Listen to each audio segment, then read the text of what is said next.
Last night I made the starter for it, and it's sat there for at least 12 hours, fermenting a little. And now I'm going to add the rest of the ingredients for the bread.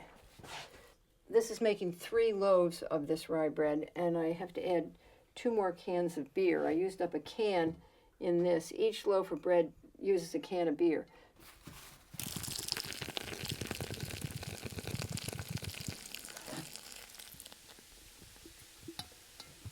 For this recipe, you can use ale or just beer, whatever you want. It's not specific as to which brand or kind.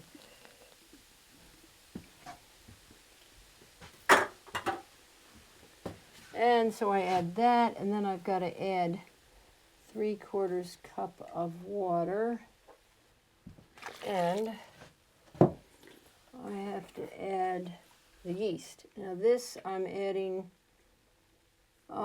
6 teaspoons of instant yeast.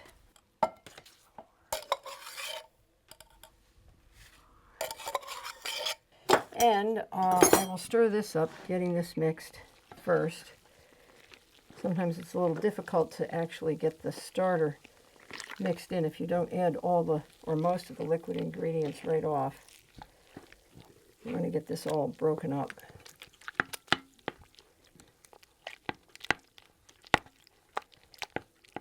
In another 4 minutes I have to go out and put more wood on that fire.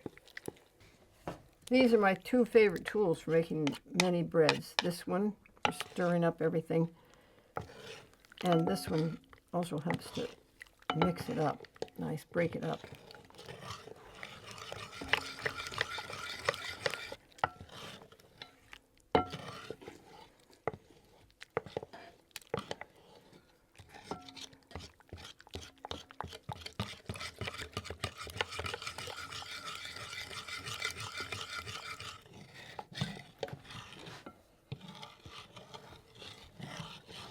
It's getting there. 4,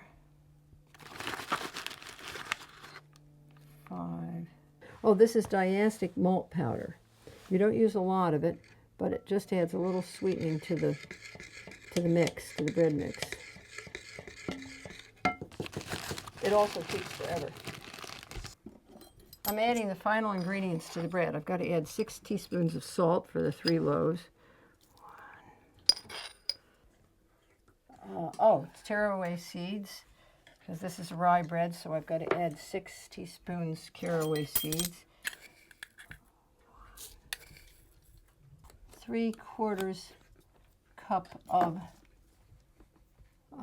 olive oil.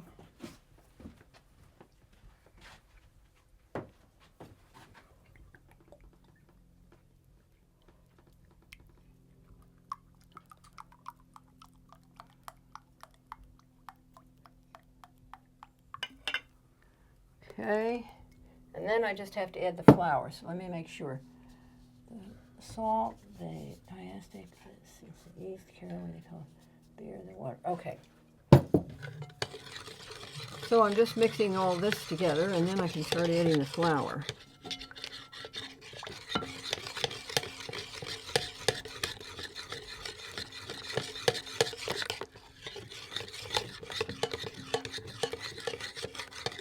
And you can see that the fermented dough that I made last night is pretty well dispersed.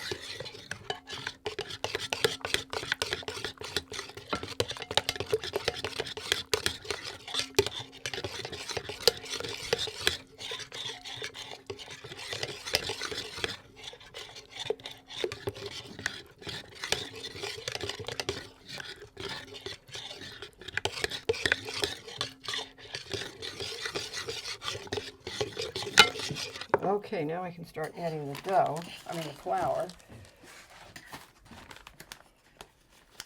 I have to add approximately 12 cups of flour. This is unbleached. Everything here is organic. Okay, I'm going to add about 12 cups of flour, unbleached, organic unbleached. This is all organic. Just the ingredients, and I will add it gradually and get it stirred in. So I'm going to add the first 4 cups and stir that in.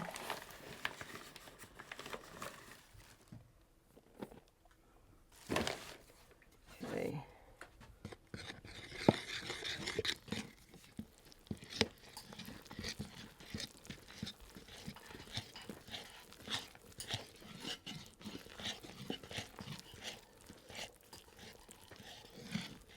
This is the easy part. It gets harder when you get to the point of having to hand knead it.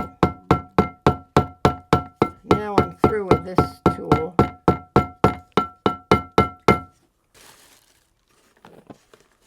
You'll notice I'm not terribly exacting.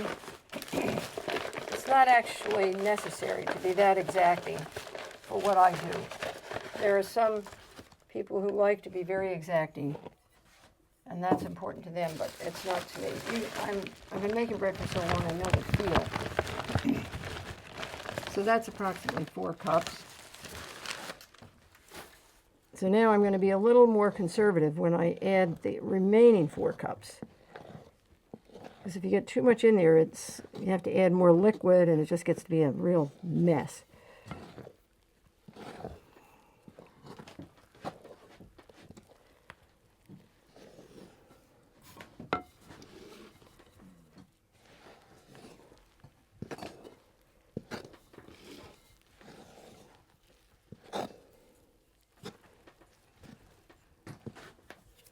I'm going to put the timer on. I don't want to forget that fire.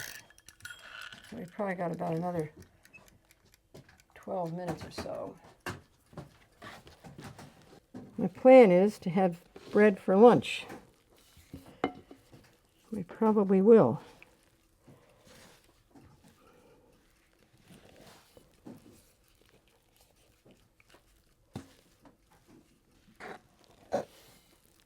Okay, now I will add 2 more cups and see how that is. Okay.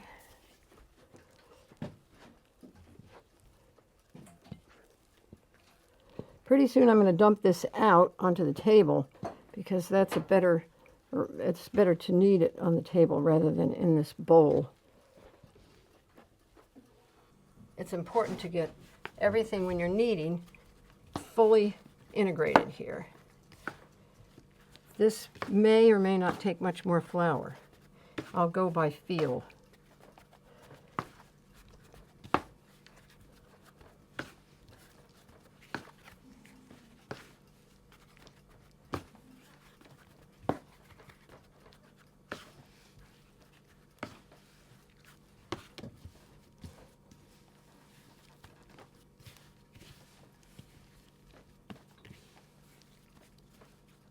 It's very therapeutic for your hands doing something like this. It's not necessary in kneading to whack it. This is just a gentle motion of incorporating everything together, all the ingredients. And it does not need to be violent or heavy-handed here. Usually kneading is approximately 7 to 10 minutes long. That's all it usually takes. I usually don't keep track of the time. I just wait until I feel like it's all mixed well together.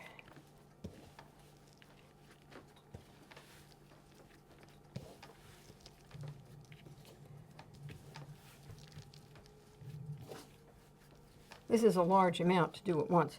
Usually I do 2 loaves, but I wanted to make enough extra, 1 extra, just because I'm baking in the outside oven. And it can accommodate even up to 10 loaves.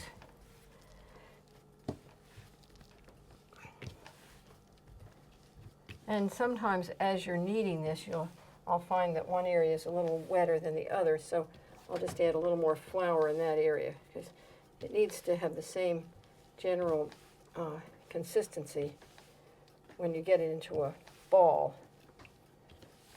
This is still not quite completely integrated.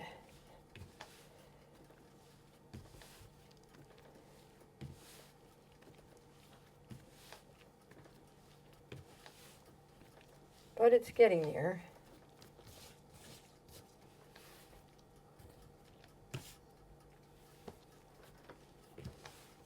And you can see it's beginning to get happier. It's a little smoother in spots.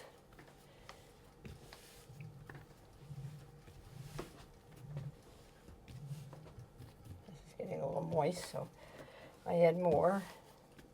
This is almost completely kneaded. You can see that it's not sticking to the table or me easily. It could, but it's not doing it as I need it. You notice I'm not doing anything heavy. This is just a gentle pressure on it.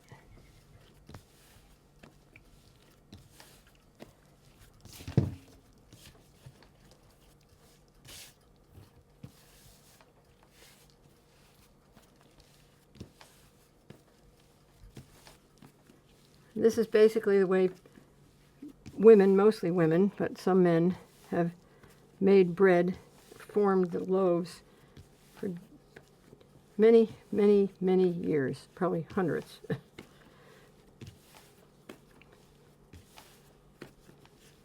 And this is what it's supposed to look like when it is well kneaded.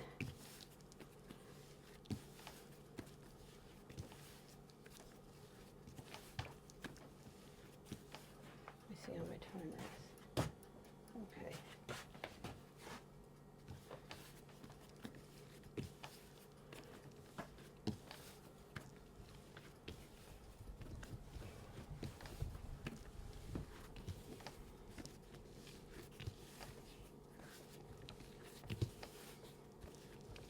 All right, this is now ready to go into the bowl and rise. It needs about 1.5 to 2 hours to rise before I shape it into the final loaf. So I'm putting it into this bowl, and I'll cover the bowl up and put it in a warm place, like right over there by the door. I've got to cover that, though, with saran wrap, or wrap. I don't want it to dry out, so I'm putting plastic wrap on it, but you can also put, in the winter, I don't have to worry about drying out so much, so I often put a wet towel on it. You're going to see that that dough has risen practically more than double. It's going crazy over there, and that's just what we want. So what I will do is punch this down, not literally punch, but just it's called punching it down. Put a little bit of flour on top, and because it's easier to manage it if you don't have it sticking to you. So I'll just mash this down a little to quite a bit less. And then I will divide it into thirds, which are only approximate. I'll whack around with it here a little, adding on, if I need to one loaf or the other.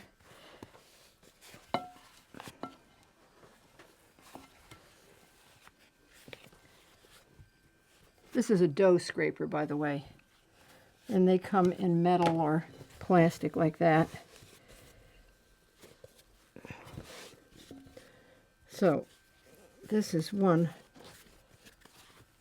loaf. I'm going to see, before I completely divide them up, how each one feels. I want them to be pretty much similar in size, but it's not critical again. Just because it's a nicer loaf in the end. So that's number one. And then I'm going to get these other two on. Actually, I think I'm not going to do that. I'm going to give them each their own tray, because these are pretty good sized loaves.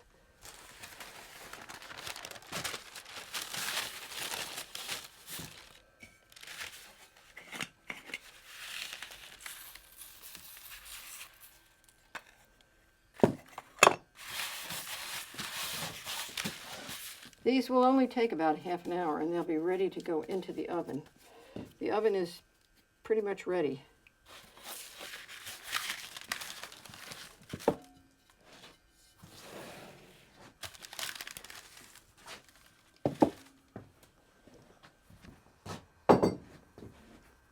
And they can all sit right here temporarily. I'll clean this up after. So they can sit here in a line. And I'm going to just put a little wax paper over the top of them, just so they don't dry out too much.